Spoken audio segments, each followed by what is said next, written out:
sur Europe 1. Nous sommes à présent avec Anissé Mbida pour l'innovation du jour. Bonjour Anissé. On ne vous entend pas Anissé, il y a le stade derrière. Bonjour Anissé. Bonjour Mathieu, bonjour à tous.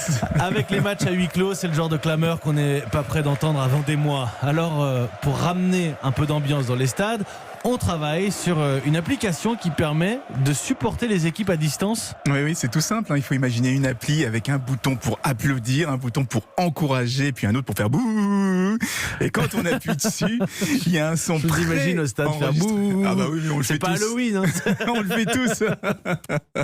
Donc quand on appuie dessus, il y a un son préenregistré qui est reproduit dans le stade à l'endroit où on se serait assis. Donc ça permet de suivre un match à huis clos depuis son canapé, mais de quand même créer l'ambiance à distance.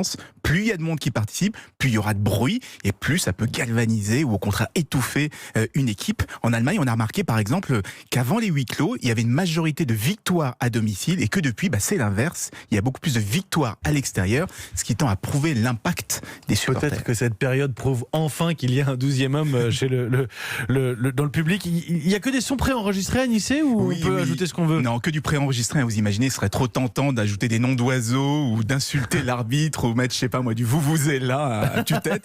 Mais la banque de sons pourra quand même être personnalisée à chaque match avec par exemple des chants de supporters ou les noms des joueurs vedettes par exemple. C'est déjà utilisé quelque part? Oui, c'est testé en ce moment au Japon pour préparer la reprise du championnat. Ils veulent vérifier qu'il n'y ait pas trop de décalage avec le direct, sinon ce serait la cacophonie. Il faut que ça garde du sens quand même. Si ça marche, je pense que ça sera repris dans d'autres championnats, voire même sur d'autres événements. Ça ajouterait cette ambiance qui manque avant le retour des spectateurs dans les gradins. Ça s'appelle Remote Cheerer, supporter à distance, et c'est développé par la filiale son de Yamaha.